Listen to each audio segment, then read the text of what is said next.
when engineers make mistakes. This tragedy is not an accident. Seconds after takeoff, this plane flips out of control. This broke every rule in the book. Hidden errors destroy this jumbo jet. Every crash holds lessons that cannot be ignored. Somebody's got to stand up and say, come on, people, let's do the right thing. But some engineering solutions can lead to further unexpected problems. How does the aviation industry battle to eliminate engineering error?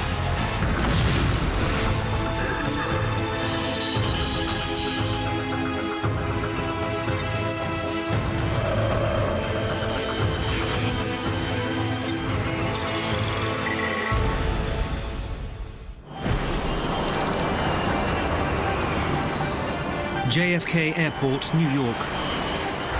It's the end of a hot July day. TWA Flight 800 is waiting to depart for Paris.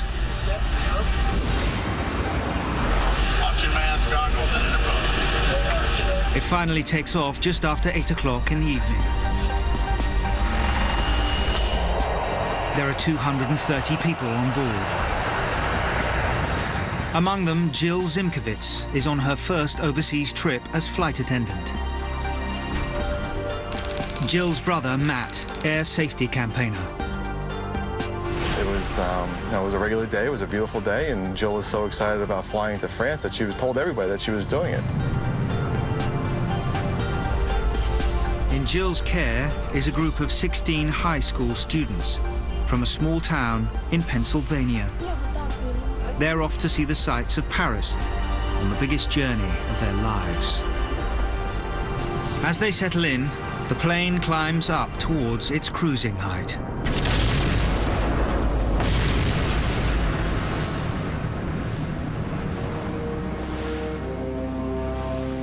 "14,000 feet above the Atlantic, TWA 800 and everyone on board is blown out of the sky.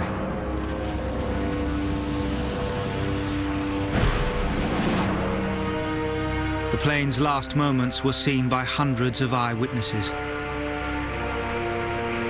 We saw a big giant ball of flames, biggest orange ball I ever saw. My son was standing there on the beach and he said, "Oh, look," and we saw an explosion. We turned and looked at what looked like fireworks that were in the sky. And I looked up and I saw what appeared to be a glowing ball. Flight attendant Jill's body is one of the first to be recovered.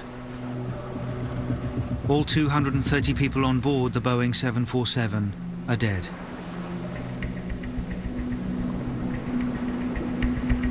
Following the eyewitness reports, many suspect the plane was brought down by a missile or a bomb.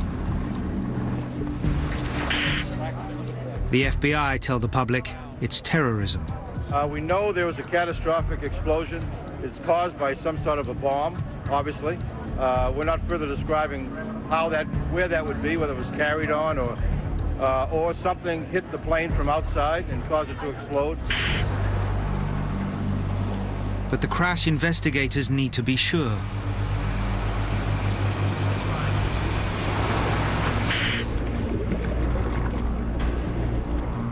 They have a difficult, delicate task. First, they have to remove the victims' bodies. Then recover thousands of pieces of wreckage. Each one a potential clue. At 100 feet down, each diver can only work for a short time.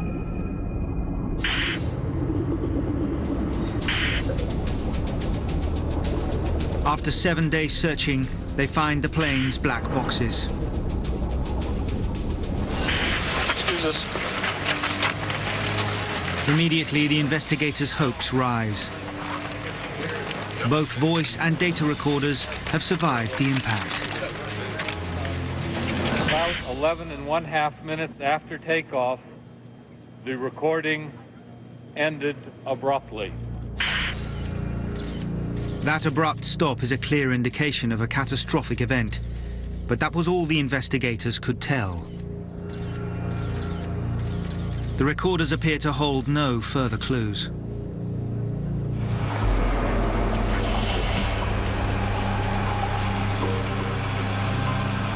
To find out what happened to TWA 800, the crash investigators begin the painstaking task of reassembling key parts of the jumbo jet.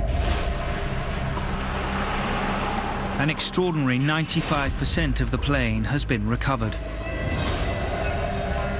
And soon, they can come to one definite conclusion. TWA 800 was not brought down by terrorists. Jim Wildey was the team's materials expert. It became pretty clear within the first month of the investigation, and even maybe sooner than that, that of all the pieces that were being recovered, not one single piece contained any evidence of a bomb or a missile. But now there's a new puzzle. If it wasn't terrorism, what has gone wrong with this plane? Investigators start the long process to establish the cause of the crash. Is it possible that a plane designed to be fail-safe could be the victim of engineering error?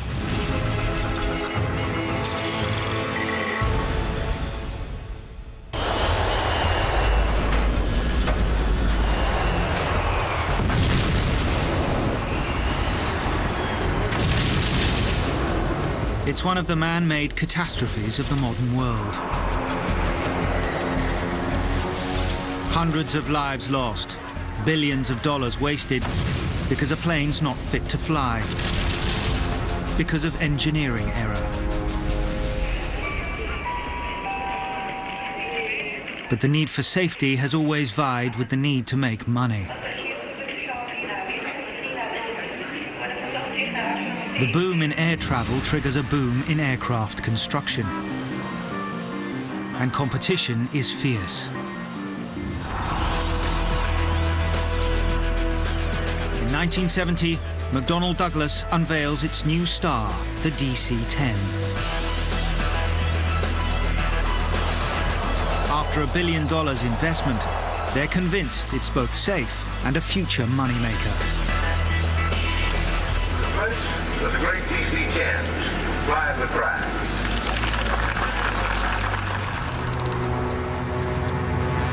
Springtime in Paris. At Orly Airport, father of 5, Francois Drouin, is setting off on a business trip. His son Bruno was then just 5 years old. I remember that Sunday that we drove our father to Orly. My father was taking a plane to London for his job. He was working for an oil company. But Bruno's father's flight from Orly Airport has been cancelled because of a strike on a British airline.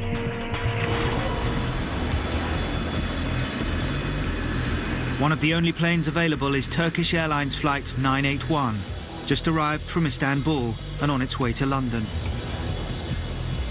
It's a DC-10. Just 2 years old. Because of this unexpected strike, many people took that plane, and so for that reason this plane was full. The Turkish Airlines DC-10 is held in Paris, so it can take on passengers stranded by the strike.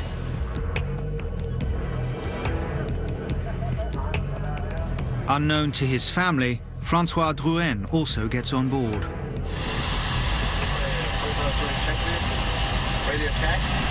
Captains Ulusman and Burkos complete their pre-flight checks. At the back of the plane, Mohammed Mahmoudi, baggage loader, closes the cargo door.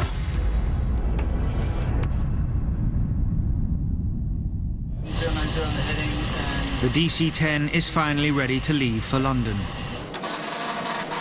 Flight 981 is cleared for takeoff just after 12:30 in the afternoon.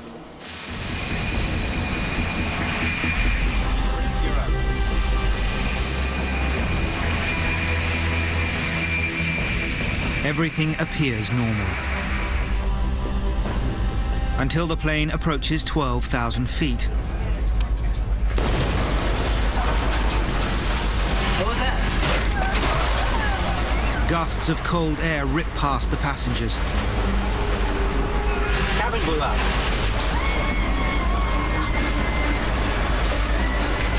I can bring it up. She's not responding.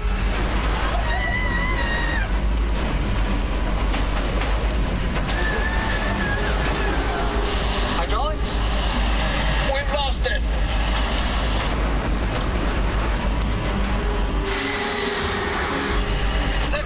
Feet.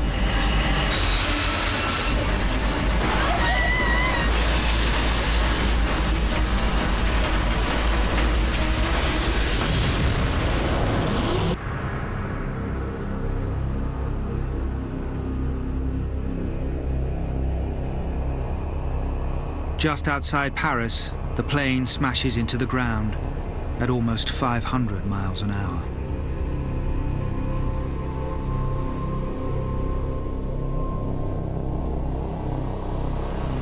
All 346 passengers and crew are killed.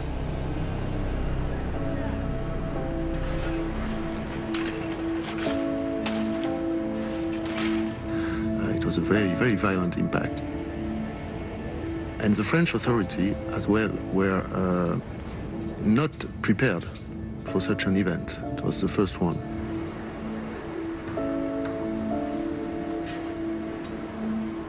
Bruno's family fear the worst for their father, but they still don't know whether he'd switched planes. The passenger manifest was not complete, so when it happened, they couldn't get clear information. The proof of my father's presence in this plane was identified through his wedding ring that had been found on a fragment of his hand,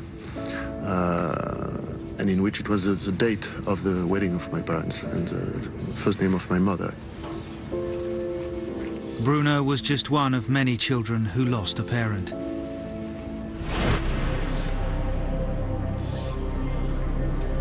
In the aftermath, the French investigators begin the dreadful process of looking for clues amongst the wreckage.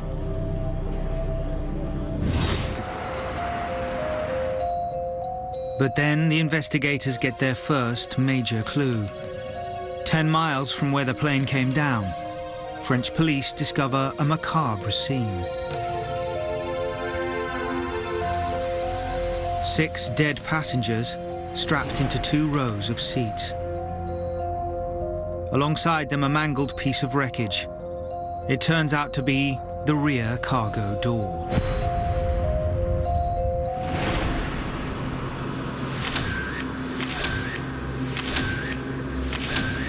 But how could a door just fall off a plane? The answer would turn out to be engineering error.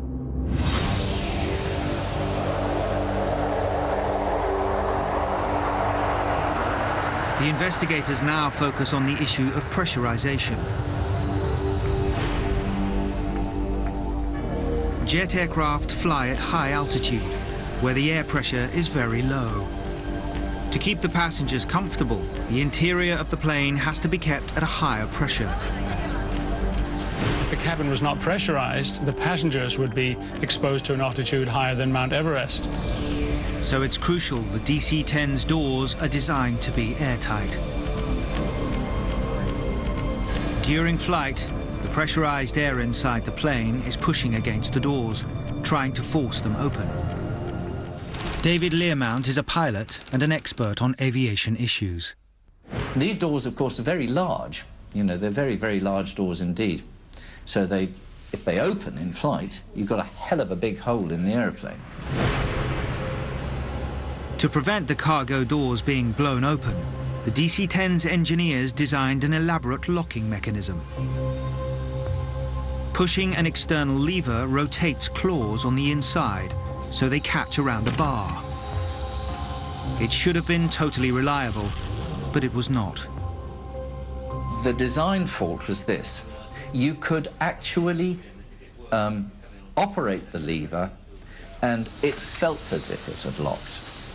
But it could have failed to lock completely. Investigators find that the door lever could appear to be properly closed, even though the locking claws were not being held in place. It's a clear example of engineering error.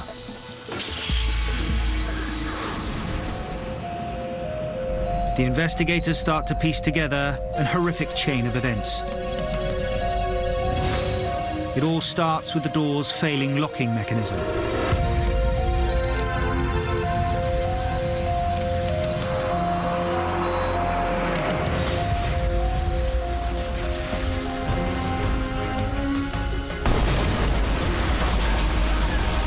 Basically, they were doomed from that moment on, because when the cargo door blew out, all of the air in the cargo hold beneath the cabin floor exited this very, very large hole. The blowing out of the cargo door was the first disaster. Then the pressurized air in the cabin also tries to escape to the outside, smashing a hole in the cabin floor. It's this violent rush of air which sweeps 6 passengers out of the plane to their deaths.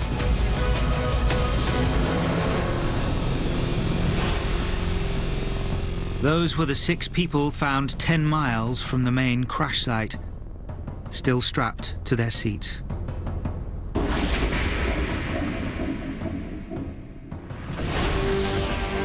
The collapsing cabin floor leads to a further disaster. It destroys vital control cables. Hydraulics? We've lost it! These cables work with hydraulic pressure to move critical parts, like the rudder and stabilizers. Without them, the pilots are unable to fly the plane. I can bring it up. She's not responding.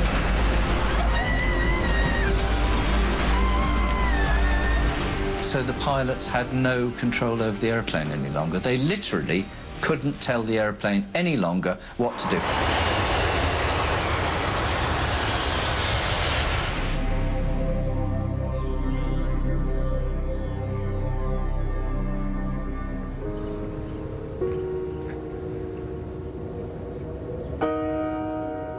Years later, in memory of all those who died, Bruno wants to find out the full story behind the crash that killed his father. From all the available evidence, it's clear to him that this wasn't an accident. It was caused by engineering error. For me, this tragedy is not an accident. Accident, it's bad luck. Here we are in some... It is the worst single aviation accident in US history.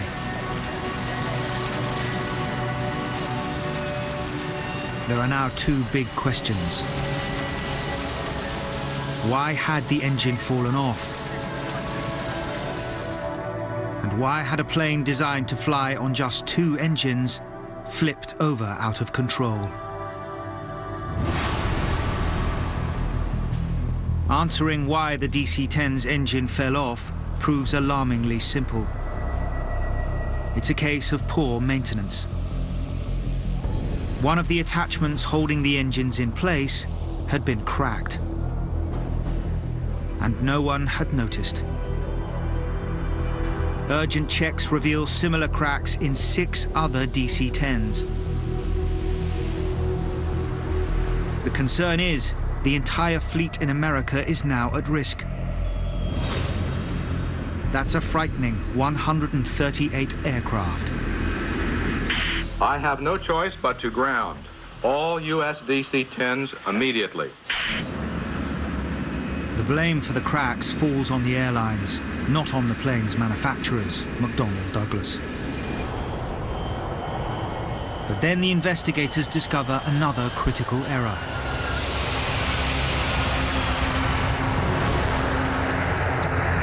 And that error has to do with fail-safe design. The idea that if there's a catastrophic failure, the pilot should still be able to control the plane. It all goes back to the moment when the plane banks to the left. That happens because the engine coming off ruptures vital hydraulic control lines, operating slats on the wings. when the engine tore itself away from the wing, it destroyed the hydraulic system which kept those slats extended. When the slats retracted, because they had no longer hydraulic pressure to keep them out, that wing lost lift. Just like in the Turkish Airlines incident, the plane crashes because pilots lose control. The lesson of fail-safe construction has not been learned. That is not in the best traditions of aircraft design. Aircraft design is supposed to be based on what they call fail-safe. If it fails, the aircraft's still safe. This broke every rule in the book.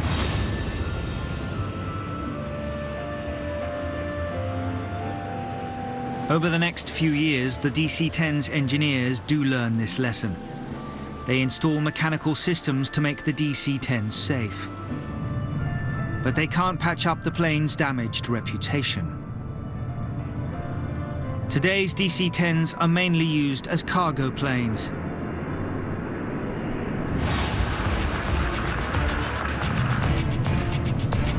It is Boeing's 747 Jumbo that becomes the world's most successful passenger jet.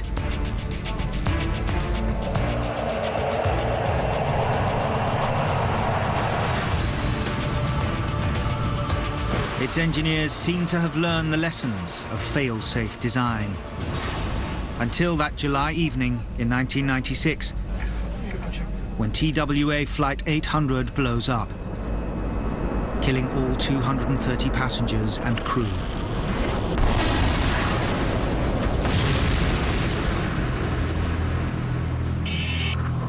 After months of painstaking work, the crash investigators have reassembled entire sections of the shattered plane. Once they'd ruled out the possibility of a missile or a bomb, they search for the source of the explosion in the plane itself. Eventually, they find it. The central fuel tank has blown up.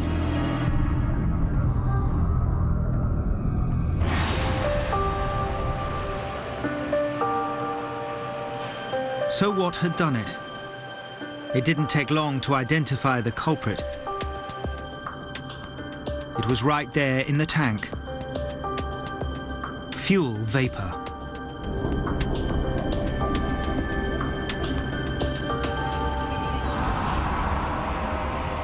When Boeing's engineers designed the 747 in the 1960s, the plane was expected to fly with all its tanks full.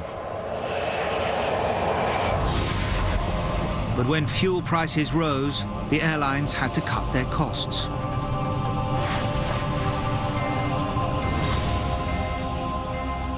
Christine Negroni has written extensively about TWA 800. As we started to get more concerned about our use of fuel in the 70s and the 80s, airplanes stopped flying with full fuel tanks. If they didn't need the fuel, the tank went empty. But investigators discovered that flying with empty fuel tanks posed a risk that had not been fully recognized. On that July afternoon, TWA 800 is sitting out in the baking heat at JFK Airport. To keep costs down, its central tank has just a puddle of fuel in it. And when that fuel gets hot, it turns into explosive vapor.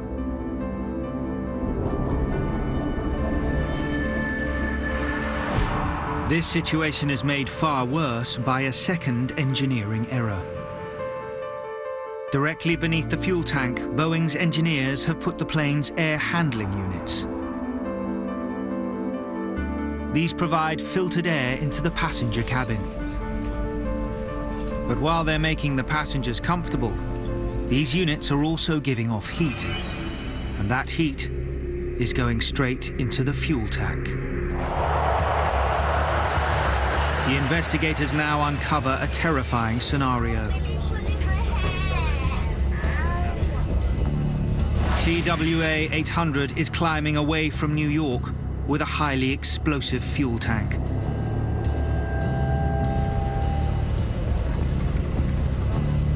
The 230 people on board have no idea.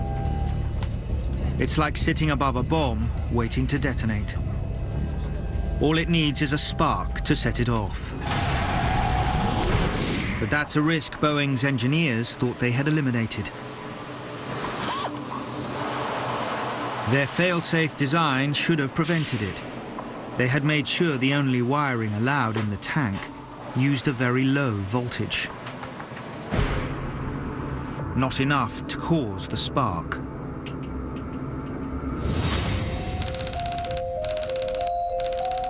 Bob Swaim is a key member of the investigation team. He begins his hunt for the cause of the spark by taking another look at the cockpit voice recorder. We came to realize that some of the background noise dropped out. Well, the energy didn't just disappear, it went somewhere. Where the energy went was a short circuit, somewhere in the plane's wiring. And short circuits can cause sparks. But Bob Swaim's still puzzled.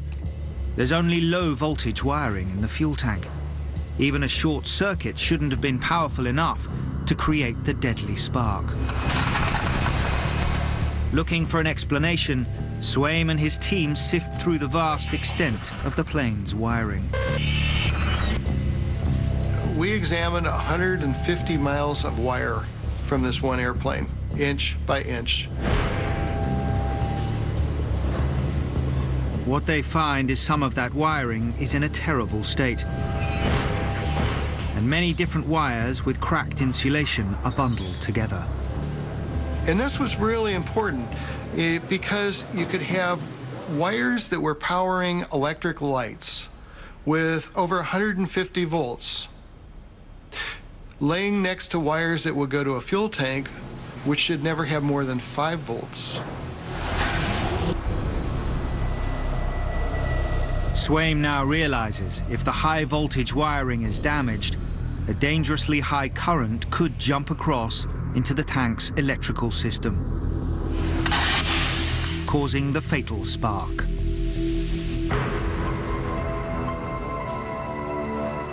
The investigation finally pieces together the sequence of engineering errors that brought down TWA 800.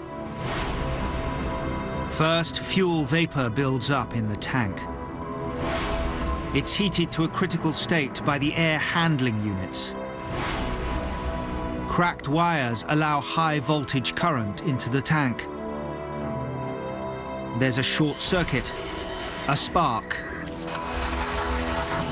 and the tragic result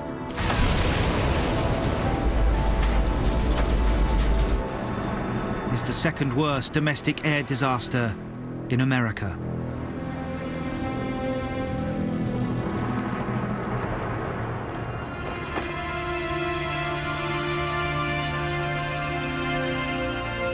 Every year, families and friends meet to remember their loved ones killed on board TWA 800. But there is some compensation. Flight attendant Jill Zimkowitz and her fellow victims didn't die in vain. The authorities finally recognized the threat of exploding fuel tanks.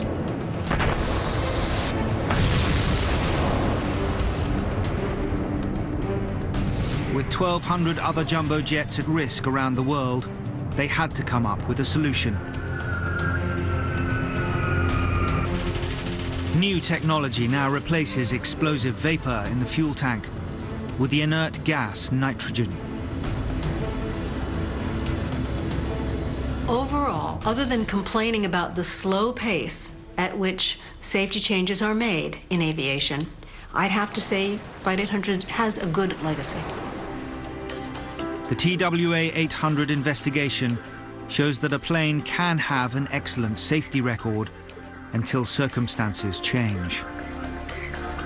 In the case of Flight 800, flying with an empty fuel tank exposes unforeseen risks in the plane's design.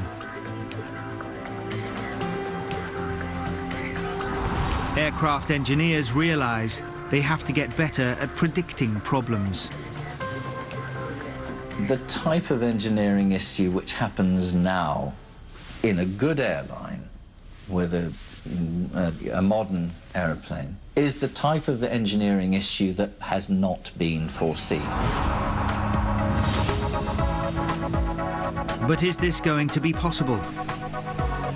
In the 1990s, to minimize engineering error, Boeing begins using the very latest technology to design and build the 777, the world's largest twin-engine jet.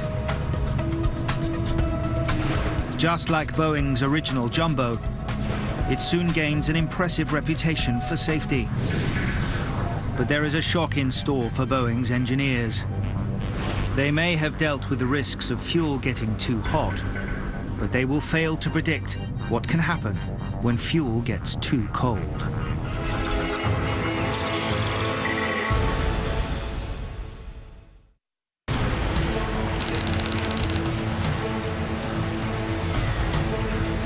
Heathrow Airport on a normal busy day. Planes from all over the world landing every 3 minutes on the southern runway. Among those on its way into Heathrow is a British Airways 777. Flight 38 has 136 passengers and 16 crew on board. They've been flying for 11 hours through the night from Beijing, and everyone is looking forward to the end of the journey. Captain Peter Burkill and First Officer John Coward prepare for landing. Okay, you have control, John.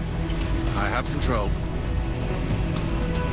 Everything is pretty much normal about a minute before the aircraft is due to touch down.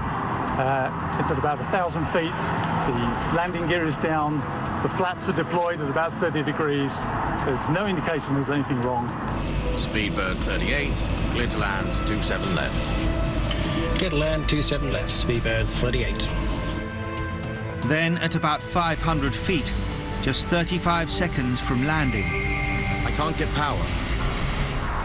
Both engines suddenly lose power. The airspeed is starting to drop back.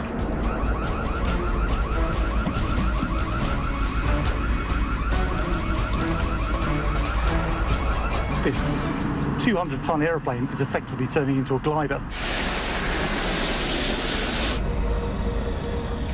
The passengers have no idea they could be about to die.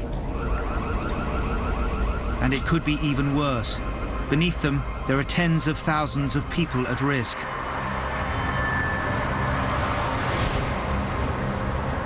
Cab driver Johnny Rowland is on his way to pick up a passenger when the plane flies right above him. It was a noise that I hadn't heard before. It was a whistling noise rather than an engine noise. Just as I got to this point here, the cab completely went dark with a shadow around the whole area. And as I looked out the right-hand window, I saw the plane was so low to the fence, it could have only been 10 foot above the fence. And I said to myself, oh, you're going to crash. Mayday, mayday, Speedbird.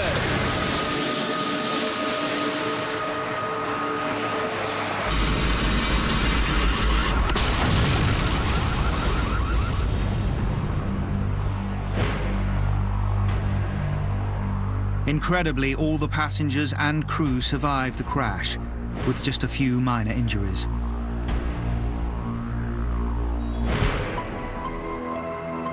The engineers are now desperate to find out why those two engines lost power. A double engine failure is extremely rare. Soon the plane's data recorders point them towards a very new kind of engineering problem. Something stopped fuel flowing to the engines. But what?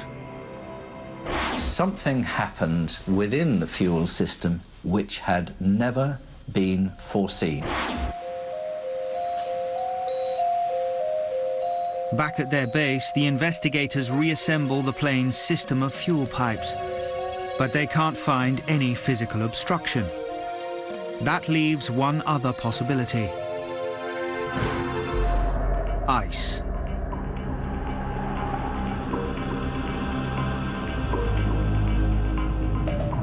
The plane's route from Beijing took it through some extremely cold air, down to minus 74 degrees Celsius. At these temperatures, the minute amount of water contained in aviation fuel can turn to crystals of ice. Had ice blocked the flow of fuel? At first, this seemed impossible. Ice is a well-known risk, and aircraft engineers thought they'd dealt with it.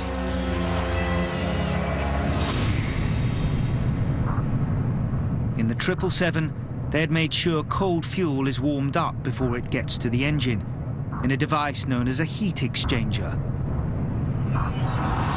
Steve Moss is a leading crash investigator and engine expert.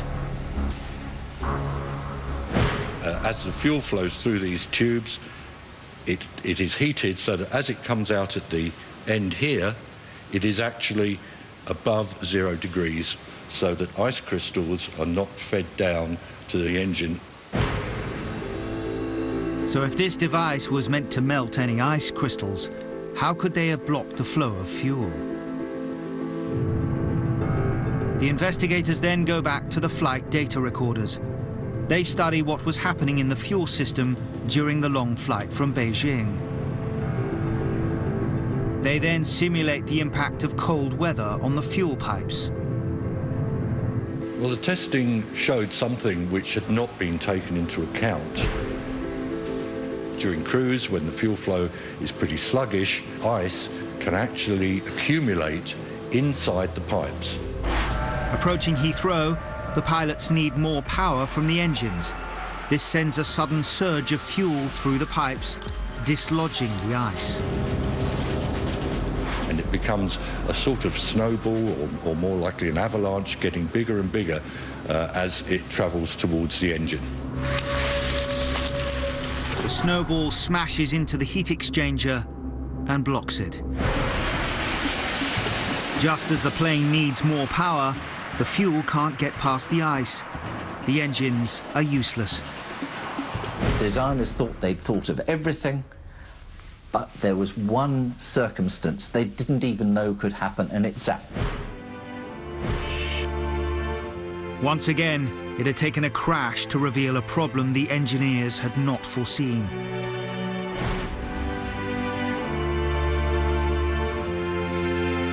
Now they know it can happen. It takes a very small alteration to the face of the heat exchanger to make sure even a sudden rush of ice can be melted. Today's engineers continue to strive to build much safer planes, and there are far fewer accidents due to engineering error. Fatal accidents are 6 times rarer than they used to be 30 years ago. I mean, that is a quantifiable improvement. The aviation industry is still young. Barely a century separates our modern jets from the first days of flight. For today's engineers, the challenge remains the same: to eliminate errors before they lead to disaster.